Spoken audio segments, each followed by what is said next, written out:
Bismillahirrahmanirrahim. Assalamualaikum warahmatullahi wabarakatuh. Saudara pemirsa channel terpilih MTA TV dimanapun Anda berada.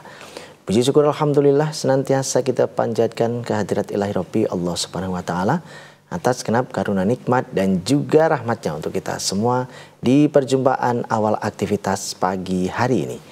Kita jumpa kembali di program unggulan Fajar Hidayah dan Alhamdulillah sudah hadir Ustadz Dr. Setio Budi Santoso yang nanti akan melanjutkan pelajaran sekaligus memberikan pencerahan untuk kita semua di kesempatan pagi kali ini. Assalamualaikum warahmatullahi wabarakatuh Ustadz. Waalaikumsalam warahmatullahi. Kabar baik dan sehat pagi ini Ustadz? Alhamdulillah sehat. Alhamdulillah. Ya. Dan pemirsa nanti bisa bergabung bersama kami di line telepon 02716793000, SMS ataupun di WA kami di 08 11 255 3000. Segera kita simak pelajaran kita pagi hari ini. Silakan Ustaz. Iya. Assalamualaikum warahmatullahi wabarakatuh. Alhamdulillahi nahmaduhu wa nasta'inuhu wa nastaghfiruh wa na'udzu billahi min syururi anfusina wa min sayyiati a'malina. May yahdihillahu fala mudhilla lahu wa may yudlil fala hadiya lahu. Asyhadu an la ilaha illallah wa asyhadu anna Muhammadan abduhu wa rasuluhu amma ba'du. Qala Allah azza wa jalla a'udzu billahi minasyaitonir rajim. Wa idza laqul ladzina amanu qalu amanna wa idza khalau ila syayatinihim qalu inna ma'akum innama nahnu mustahziun. Para pendengar radio MTA FM, Persada FM dan juga beberapa siaran radio yang ikut menyiarkan Fajar Hidayah pada pagi hari ini, dan terutama para pemirsa MTA TV yang berbahagia. Mari kita memanjatkan puja dan bersyukur kepada Allah. Pada pagi hari ini Allah memberikan nikmat yang banyak. Kita diberikan kesempatan, diberikan waktu, diberikan kehidupan, diberikan saat kita bisa memperbaiki diri. Kita diberikan kesehatan, diberikan rezeki, banyak hal. Dan mudah-mudahan pada pagi hari pun Allah memberikan hidayah kepada kita. Kita pada pagi hari ini kita lanjutkan tentang penyakit spiritual, utamanya tentang kemunafikan. Kemarin sudah saya terangkan banyak hal tentang ciri-ciri munafik. Pada pagi hari ini kita terangkan tentang ciri berikutnya adalah kami hanya mengolok-olok, maka Allah akan membalas olok-olokan mereka. Jadi sifatnya orang munafik itu senang mengolok-olok atau merendahkan atau menghina umat Islam, atau bahkan menghina Rasulullah, membina nabi-nabi. Di surat Al-Baqarah 14 itu diterangkan apabila dia berjumpa dengan orang yang beriman, mereka mengatakan kami beriman. Jadi kalau berkumpul dengan orang Islam, berkumpul dengan orang yang beriman, ya kelihatan khusyuk, kelihatan sholatnya bagus, ngajinya bagus, kegiatan-kegiatannya banyak. Itu. Jadi kalau bersama-sama kita, bersama-sama umat Islam, mereka kelihatan orang yang beriman betul. Artinya seolah-olah seperti orang yang beriman.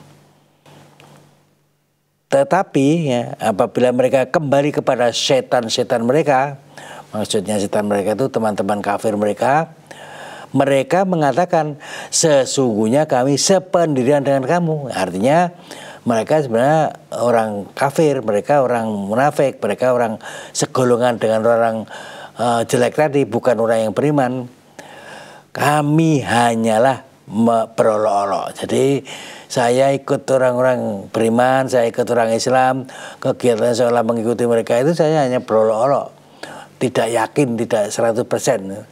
Saya hanya anut grubyuk, saya hanya ikut-ikutan, saya hanya ngombyongi, bukan betul-betul yakin, betul-betul percaya pada Allah, betul-betul percaya pada Al-Quran. Tetapi kami bergabung dengan mereka, saya hanya mengolok-olok. Bahkan dulu para sahabat, para rasul, para nabi itu sudah biasa diolok-olok ya. Di surat Al-An'am 10 itu diterangkan, dan sungguh telah diperolok-olokkan beberapa rasul sebelum kamu. Maka turunlah kamu kepada orang-orang yang mencomokkan itu di antara mereka, maka mereka akan dibalas olok-olokan mereka. Jadi nabi-nabi dulu yang paling dekat misalnya Nabi Isa ya, diolok-olok dengan ya dibunuh atau dengan disalib atau dengan diboikot atau dengan ya macam-macam lah. Itu zaman Nabi Isa itu sampai direwetkan seolah Nabi Isa dimatikan dengan ya semacam orang dihukum ya dengan hukuman disalib itu. Kemudian zaman Nabi Musa juga begitu ya. Pada saat di Mesir, Nabi Musa itu golongan kelompok orang-orang Yahudi di Mesir ya, oleh Fir'aun dianggap kelas kedua ya. Mereka dijadikan pekerja berat, mereka dijadikan ya semacam budak, mereka dijadikan pekerjaan-pekerjaan yang jelek-jelek, pekerjaan yang ya bahkan membuat piramid itu ya kaum Nabi Musa ini dikerahkan untuk itu. Jadi karena dianggap golongan kedua, golongan manusia kedua itu. Nah sebelum itu ada ya nabi-nabi yang namanya Nabi Sulaiman, ada Nabi Daud, itu juga bagi mereka yang tidak cocok ya mereka melecehkan gitu. Ada Nabi Syuaib ya, ada di atasnya lagi ada Nabi Ibrahim ya. Nabi Ibrahim itu ya dikucilkan ya, dimusuhi karena berbeda dengan keyakinan para musyrik yang pada saat itu. Sehingga nabi-nabi sebelumnya juga sudah biasa diolok-olok itu. Mereka mengolok-olok nabi-nabi sebelumnya itu.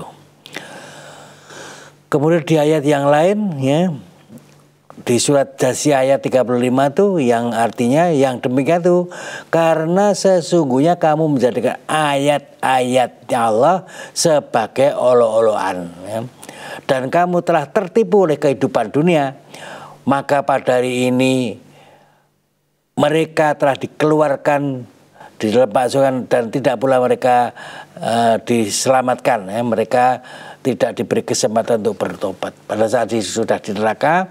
Mengapa mereka masuk neraka? Karena pada saat di dunia dulu mengolok-olok ayat-ayat Allah ya. Mengolok-olok Al-Quran, mengolok-olok Injil, mengolok Taurat ya. Dilecehkan, direndahkan itu karena itu dianggap bukan firman Allah ya. Kalau ada orang meyakini adanya hari akhir itu hanya ocehan-ocehan mereka atau hanya lamunan mereka ya, tidak nyata karena mereka tidak pernah ke akhirat, tidak pernah mati, tapi hanya cerita bahwa nanti akan ada kehidupan, nanti akan ada hari kiamat, itu hanya ocehan-ocehan mereka. Jadi mereka tidak yakin walaupun zahirnya kadang-kadang mereka melaksanakan ya ritual sebagaimana orang Islam ya sholat, ya puasa, ya ngaji, ya haji dan sebagainya. Tapi keyakinannya tidak ada ya, keyakinannya lemah, terutama keyakinan adanya Allah ya. Allah Khalik yang menciptakan kita, yang memberikan nasib kepada kita, yang menentukan kehidupan kita. Kemudian percaya pada hari akhir itu juga setengah-setengah ya. Apa yang sudah mati itu dihidupkan kembali. Mereka tidak begitu yakin itu. Bahkan orang-orang yang punya keyakinan seperti itu diolok-olok mereka ya, dilecehkan, direndahkan itu. Apabila orang-orang kafir melihat kamu, mereka hanya membuatmu kamu menjadikan olok-olok ya.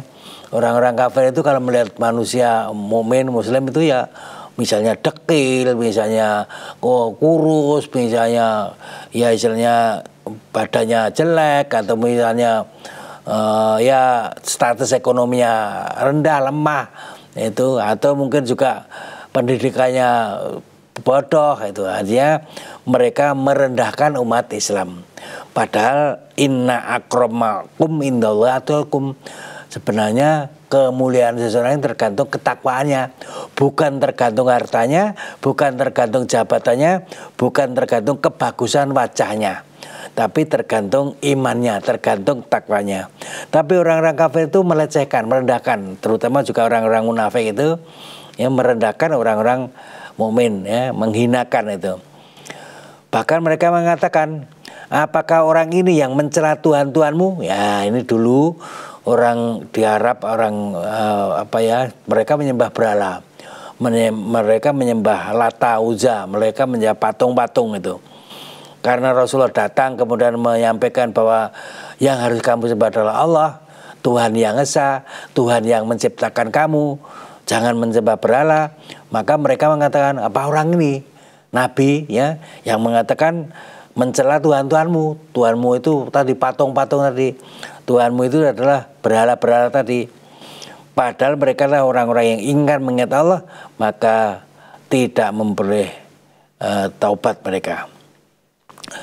Kemudian di ayat yang lain surat Kahfi ayat 106, demikian itu balasan mereka neraka jahanam, disebabkan mereka mengkafiri dan disebabkan mereka tidak meyakini ayat Allah dan Rasul-Rasulnya sebagai bahkan sebagai olo-oloan. Jadi mereka itu menjadikan ayat-ayat Allah Al-Quran dan menjadikan Rasul-Rasulnya Nabi atau sunnah Nabinya menjadi bahan olo-oloan, ya. Jadi kalau melihat orang iman melaksanakan tuntunan itu ya mereka mengolok. Oh masa ya menyembah kok, bahasa kasarnya cedat-cedit ya, menyembah harus kepalanya diletakkan di bawah ya, harus sujud ya. Itu jadi mereka tidak mau ya, tidak mau bersujud kepada Allah lewat menyembah lewat kepalanya ditempelkan di tanah, itu tidak mau, karena mereka sombong, karena merasa bangga dengan keyakinan mereka, sehingga kalau ada orang melihat orang sholat tadi ya dipandang jelek gitu. Kemudian juga kalau melihat orang-orang yang beriman berpuasa ya, itu mencelakakan diri sendiri, jadi dia tidak merasa bahwa itu perintah Allah itu. Kemudian kalau orang mengeluarkan zakat juga mereka melecehkan ya, orang yang ikhlas menyerahkan harta di jalan Allah, dikatakan mereka itu ria, mereka itu mencari muka. Kalau ada orang yang sekedar bisa mengeluarkan hartanya, ya mereka itu tidak ada gunanya karena cuma hartanya kecil itu. Jadi dulu-dulu para Rasul sudah biasa dilecehkan, kemudian ayat-ayat Allah dilecehkan, bahkan Allah pun juga dilecehkan, kemudian mereka sekarang juga melecehkan orang-orang yang beriman.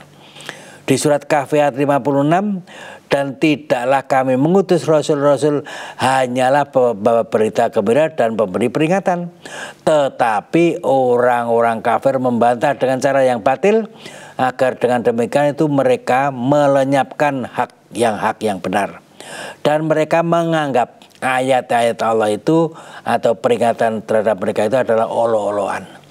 Jadi kalau ada ayat-ayat tentang misalnya tentang malaikat itu Allah, nggak mungkin, itu hanya angan-angan kosong ya, hanya kira-kira, hanya pikiran mereka itu. Nanti kalau ada hari akhir itu hanya angan kosong, wong belum pernah lihat di akhirat nanti. Mereka bisa cerita tapi dia tidak pernah melihat adanya akhirat, adanya surga, neraka dan sebagainya. Jadi itu menjadikan mereka pembicaraan atau Allah itu. Di surat Luqman ayat 6 ini, di antara manusia ada yang mempergunakan perkataan yang tidak berguna untuk menyesatkan manusia dari jalan Allah tanpa pengetahuan yang benar, dan menjadikan jalan Allah itu olo-oloan. Mereka itulah akan memperoleh azab yang menghinakan. Jadi kalau ada ayat Allah diterangkan, mereka malah menghina ya, malah mengolok-olok itu. Bahkan di antara mereka kalau ditanyakan kepada mereka tentang apa yang mereka lakukan, mereka menjawab, sesungguhnya kami hanya sedang guru dan bermain-main saja itu. Jadi oleh Allah ditanyakan, apakah dengan Allah ayat-ayatnya dan Rasulnya kamu selalu berolok-olok ya. Jadi kalau diterangkan tentang Allah, tentang malaikat, tentang hari akhir, tentang hari kiamat, itu mereka ya tidak yakin, hanya mengatakan itu sendaguro, itu omong kosong, itu jadi kehidupan dunia. Di surat Shad ayat 62, orang-orang yang durhaka mengatakan, berkata, mengapa kami tidak melihat orang-orang yang dahulu dianggap di dunia itu menjadi jahat ya? Apakah kami dahulu menjadikan mereka itu olok-olok, ataukah karena mata kami tidak melihat mereka? Jadi pada saat di akhir nanti belum ada keputusan, mereka melihat kok tidak ada yang dulu katakan jahat itu, ternyata ya karena memang belum ada keputusan, karena belum ada hisab, belum ada perhitungan. Maka mereka ditimpa azab yang berat akibat dari kejahatannya, dan mereka diliputi oleh azab yang berat disebabkan karena perolok-olokan mereka ya. Orang munafik tadi karena biasa mengelola orang mukmin, maka mendapatkan azab yang berat itu.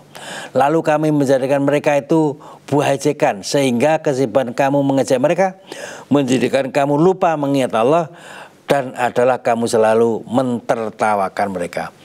Jadi kalau ayat Allah dipelajari itu bukan diseriusi, bukan diyakini, bukan dijadikan pedoman untuk diamalkan, tapi mengatakan bahwa itu hanya hanya pelecehan atau hanya yang perlu ditertawakan saja. Yang namanya orang dekil, yang namanya orang yang lemah, dan orang ya istilahnya ekonomi lemah, macam-macam lah direndahkan. Atau bahkan dulu pada saat zaman zaman 65 itu dikatakan kalau orang punya jenggot itu seperti kambing. Kalau orang punya berengos dan jenggot seperti kera. Akhirnya saling mentertawakan, saling menjelekkan. Kalau ada orang yang taat pada Allah, dia berjenggot, itu seperti kambing itu melecehkan mereka. Hai orang yang bersamalah kamu mengambil pemimpin-pemimpinmu yang menjadikan agama itu buah ejekan dan permainan. Jadi kalau kita memilih pemimpin, jangan yang diambil, yang dicoblos adalah pemimpin yang mereka melecehkan agama, ya.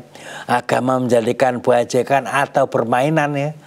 Termasuk mungkin ya dia sholat, dia puasa, dia haji, tapi juga korupsi, ya. Dia juga zina, ya. Itu kan melecehkan agama, ya. Menjadikan agama sebagai permainan atau sebagai ejekan itu. Ya itu diantara mereka, diantara ahli kitab sebelummu dan orang-orang kafir, orang musyrik. Bertakwalah kepada Allah jika kamu betul-betul orang yang beriman. Sesungguhnya mereka telah mendustakan yang hak, yaitu Al-Quran, tatkala sampai kepada mereka. Maka mereka kelak akan mendapatkan akibat dari itu, sehingga mereka dimasukkan ke neraka disebabkan olo-oloan mereka. Surat Al-An'am. Jadi kalau ada ayat-ayat Allah yang menerangkan begini begitu, ya dilecehkan, ya. Orang berkorban pun dianggap itu pembantian, ya. Karena menyembelih korban itu kan menyembelih sapi, menyembelih kambing itu.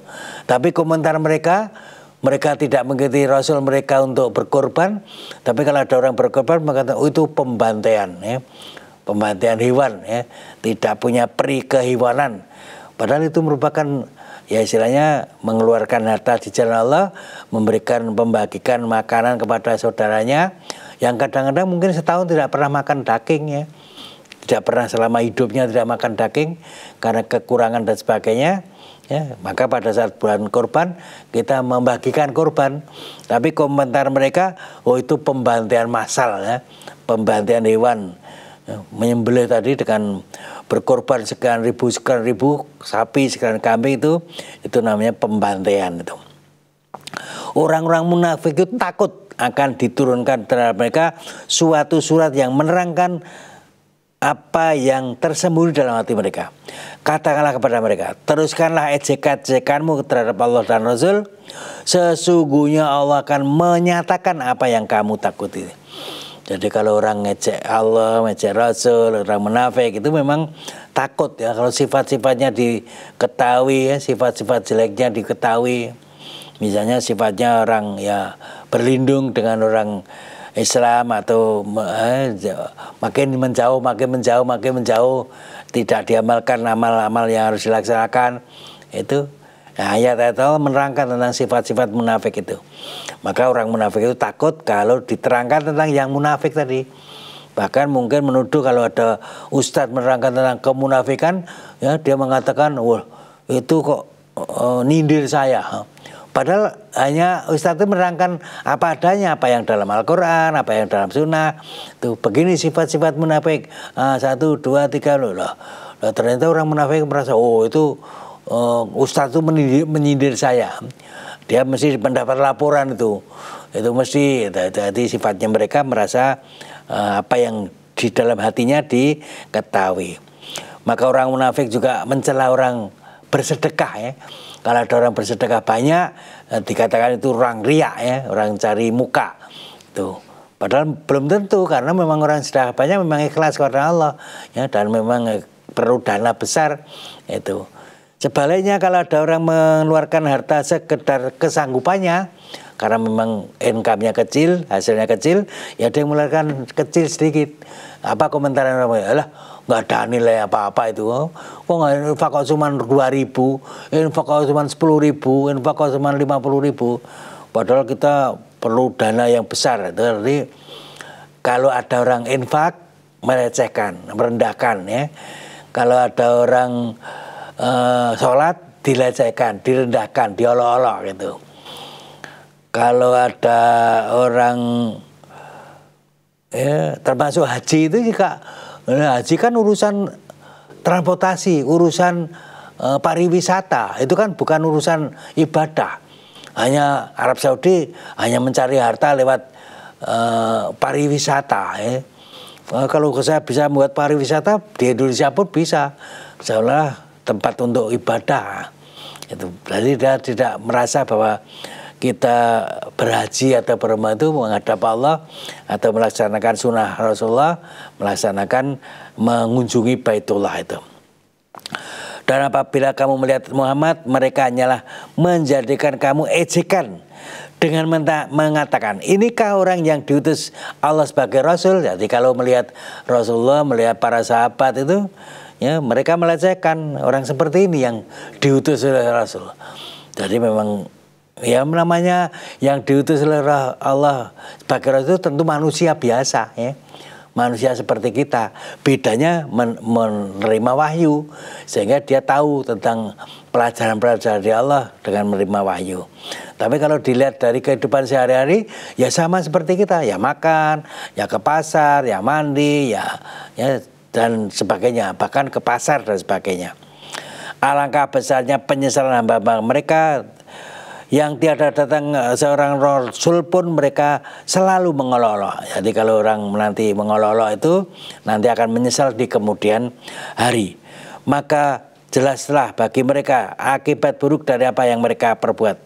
Mereka diliputi pembalasan yang mereka dahulu selalu mengolok-olok. Jadi mereka itu nanti kalau mengolok-olok, akibat dari perilakunya mengolok Allah, mengolok Rasul, mengolok ayat Allah, mengolok orang-orang beriman, maka mereka mendapat akibat dari perilakunya.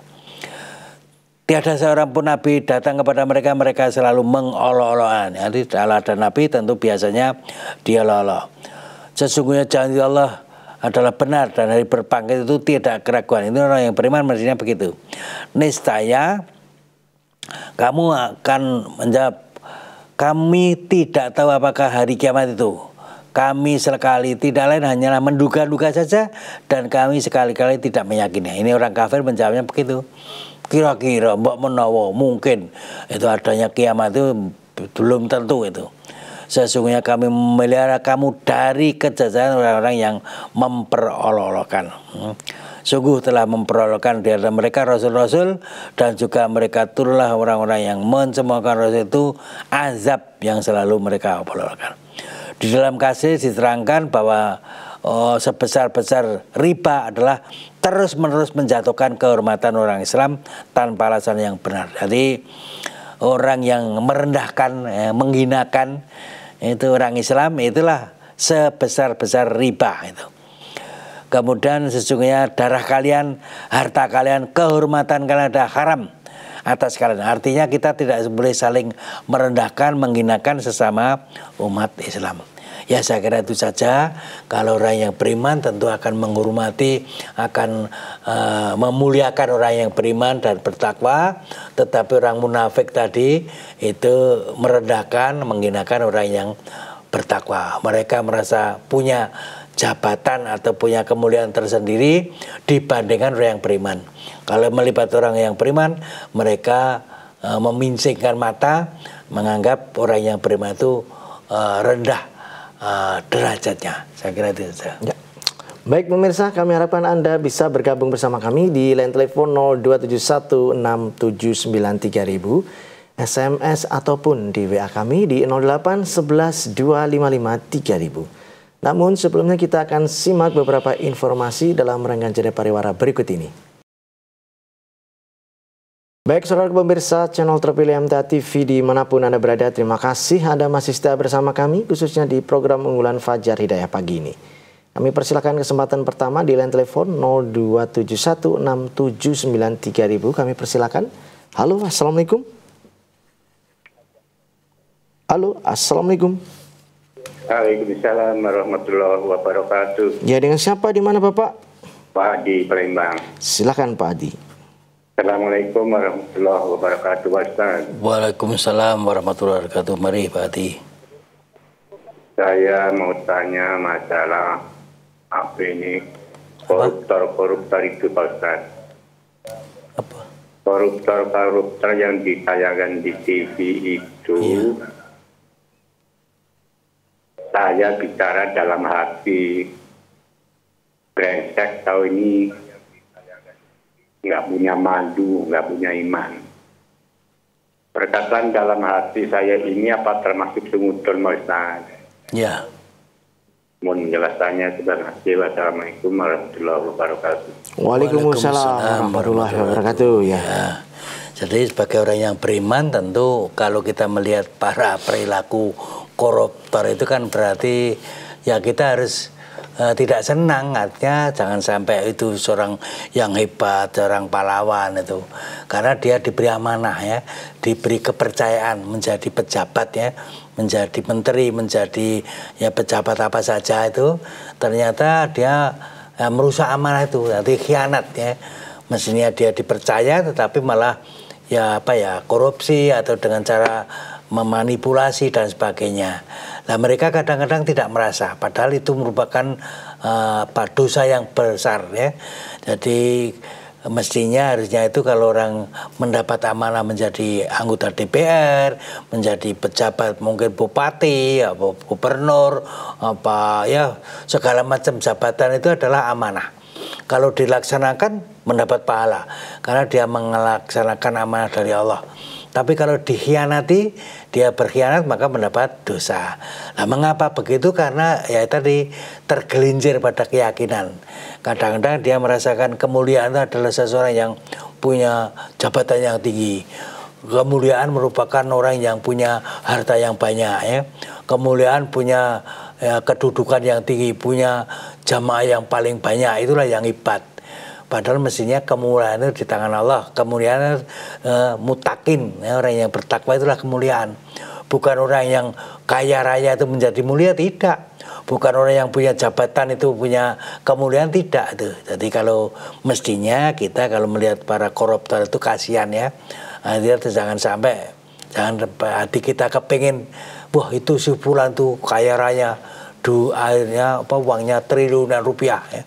Rumahnya di mana-mana ya, mobilnya bagus-bagus, hidupnya enak di dunia, tapi nanti di akhirat akan mendapat azab yang berat. Maka kalau kita melihat koruptor ya kita kasihan lah. Nah, ini mungkin kondisi Indonesia yang belum baik-baik saja itu, ya mungkin mudah-mudahan kalau kita dari mulai sekarang anak-anak kita didik jujur, kita didik amanah, akhlak yang bagus, mudah-mudahan ada perubahan bangsa Indonesia menjadi apa ya kaum yang akhlaknya bagus sehingga tidak ada koruptor lagi.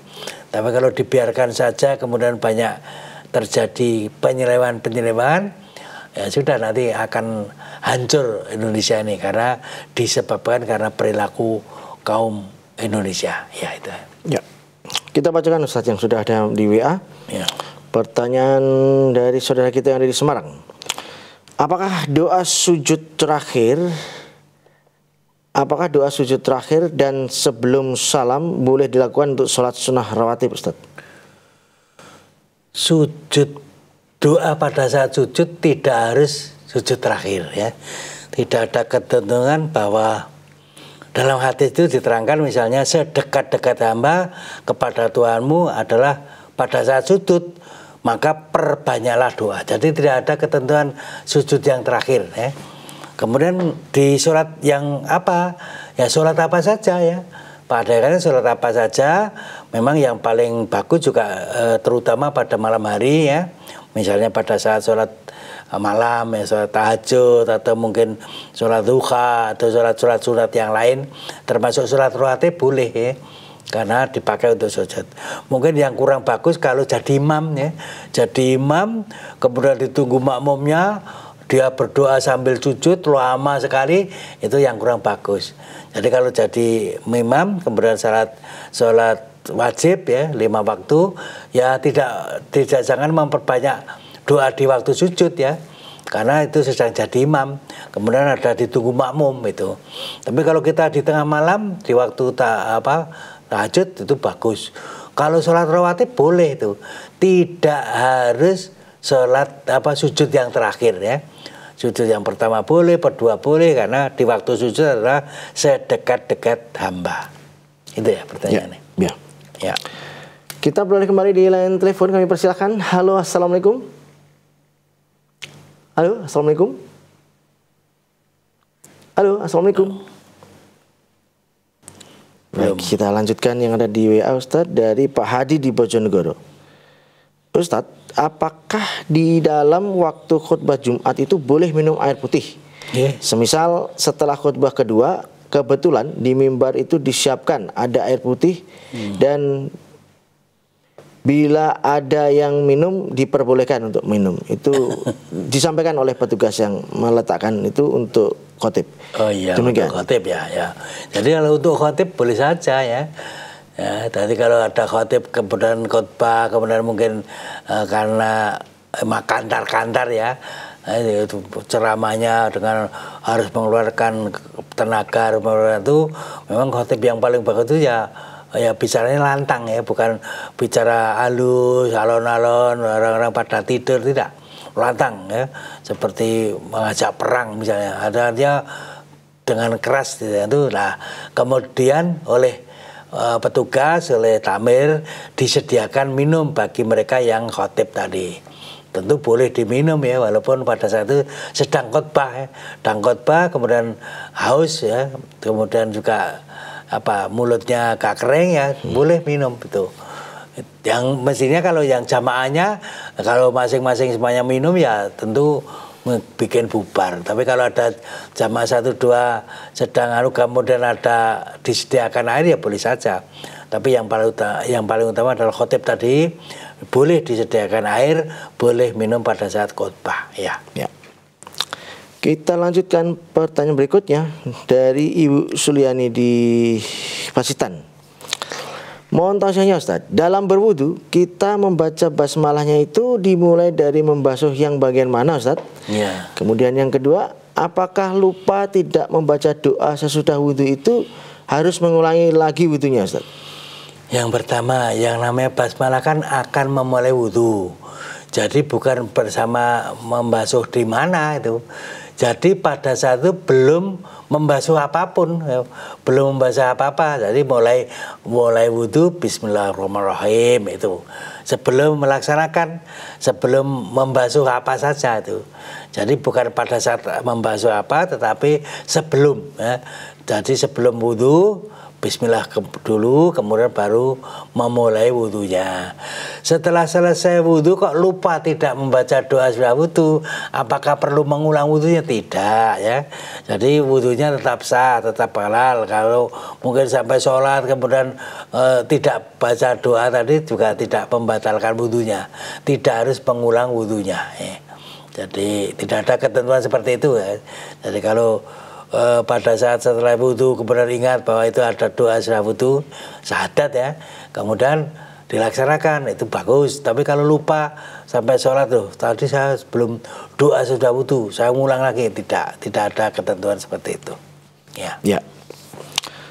Baik, kita beralih di line telepon, kami persilakan. Halo, assalamualaikum. Halo, assalamualaikum. Halo, assalamualaikum. Ya, masuk. Halo, assalamualaikum. Halo. Ya. Assalamualaikum. Waalaikumsalam warahmatullahi wabarakatuh. Ya, dengan siapa di mana Bapak? Bapak Rasman dari Kayen Pati. Saya akan mau tanya Pak. Pati. Ya, Pak silakan. Resman dari Kayen Pati. Ya, silakan Pak Resman. Ya, saya akan mau tanya. Saya ini baru sholat, tapi sholatnya itu mengikuti makmum. Makmumnya itu membaca, itulah kalau sujud, subhana rabbiyal a'la itu sebetulnya itu 3 atau 1. Nah, yang kedua, saya ini mau akikah, tapi kambingnya itu lisirannya atau kondolnya ini cuma 1, itu diperbolehkan atau tidak. Yang ketiga, saya ini membaca ta'awud baru mendapat 1 kali, tapi lupa Fatihahnya ini diperbolehkan sah atau tidak sholat saya. Itu aja, kalau ada kesalahan saya minta maaf sebanyak-banyaknya. Assalamualaikum warahmatullahi wabarakatuh. Waalaikumsalam warahmatullahi Apa wabarakatuh. tadi? Yang ditanyakan apa? Yang pertama ya, Ustaz ya. Beliau sholat ikut makmum. Ya. Kemudian pada saat sujud itu baca subhanallah. Ini itu 1 atau sampai 3 kali. Subhana rabbiyal a'la. Iya. Nah, antara 1 sampai 10 kali, ya. Jadi antara 1 sampai 10 kali. Boleh tidak harus 3 kali ya. 4 kali, 5 kali, 6 kali, 10 kali boleh. Terus Waktu akikah itu kambingnya perinsilannya cuma 1. Sah atau tidak? perinsilannya Ya. bagus, boleh, ya, itu sah, ya. Dan tidak harus jantan. Jadi betina pun boleh, tetapi oleh Kementerian Peternakan sebaiknya jantan, karena kalau betina-betina dipakai untuk akikah nanti kan habis ya, artinya regenerasinya, keturunannya hilang, maka sebaiknya jantan. Kalau jantan kebetulan panunya 1, betina 1, itu dalam hadis diperbolehkan, ya, tidak termasuk cacat yang tidak boleh. Yang tidak boleh kan matanya buta, atau mungkin pincang, atau mungkin tanduknya patah dan sebagainya. Tapi kalau perinsilan 1 itu boleh, tidak apa-apa. Terus? Ya. Pada saat sholat lupa membaca ta'awudz saat Al-Fatihah. Pada saat maksudnya iya, ya sudah, namanya lupa ya sudah. Al-Fatihah nggak, basmalah sudah diucapkan, alhamdulillah dan ya itu nanti diingat-ingat pada saat membaca apapun, yang membaca surat tidak harus Al-Fatihah, itu membaca ta'awudz. Kalau itu biasanya kan ta'awudz itu pada saat awal ya, pada saat rakaat pertama. Rakaat pertama ta'awudz, kemudian membaca suratnya, ada yang membaca lagi, ada yang tidak gitu. Kemudian juga rakaat kedua dan ketiga dan keempat karena satu rangkaian, ada yang membaca, ada yang tidak. Tapi kalau takbiratul ihram ta'awudz dulu baru Al-Fatihah ya. Kalau yang kedua, yang ketiga lupa ya sudah. Kalau diingat pada saat kita mau membaca Al-Quran, kita ta'awudz dulu itu. Ya. Satu lagi Ustaz, beralih di pertanyaan di WA dari Pak Lastono di Purwodadi. Apakah ada tuntunan dan dalilnya Ustaz menyambut kelahiran Nabi Muhammad bersolawat berjamaah dan pakai dilakukan? Istilah di tempat saya itu berjanjian tiap hari sampai akhir di tanggal kelahiran Nabi Muhammad.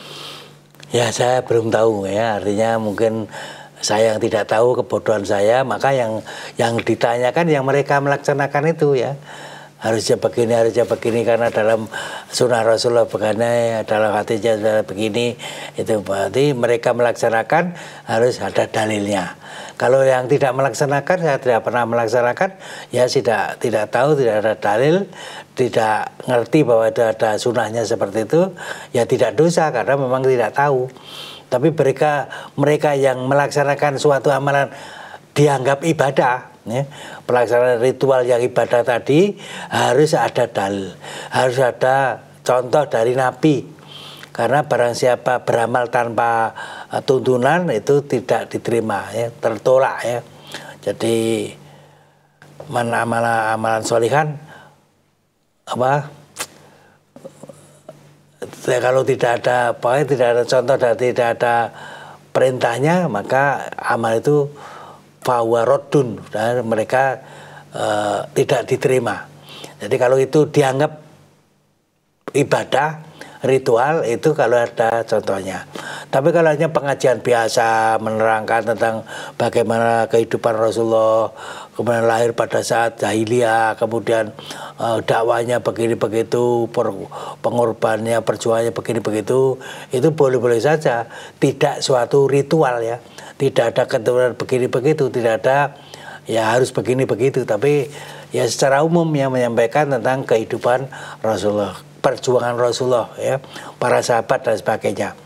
Mengingat bagaimana Rasulullah itu berjuang, mengingat bagaimana Rasulullah itu memberikan pelajaran, mengingat bagaimana perilaku para sahabat, itu bisa kita contoh, bisa kita tiru. Tapi kalau ada keharusan ya, ritual mengenang kelahiran Rasulullah itu dengan begini begitu, saya tidak tahu, belum tahu ya. Yang ditanya adalah yang mereka melaksanakan itu. Jadi saya tidak tahu. Ya itu aja. Ya. Baik Ustadz, kami sampaikan terima kasih atas tausiah dan pelajarannya pada kesempatan pagi ini. Kami nantikan pelajaran berikutnya insya Allah. Assalamualaikum warahmatullahi wabarakatuh. Waalaikumsalam warahmatullahi wabarakatuh. Baik saudaraku pemirsa channel terpilih MTA TV dimanapun Anda berada, demikian tadi telah kita simak dan ikuti bersama program unggulan Fajar Hidayah pagi ini. Kita jumpa kembali di kesempatan mendatang. Saya Tomel Fatoni pamit undur. Alhamdulillahirrabbilalamin. Subhanakallahumma wa bihamdika asyhadu alla ilaha illa anta astaghfiruka wa atubu ilaik. Assalamualaikum warahmatullahi wabarakatuh.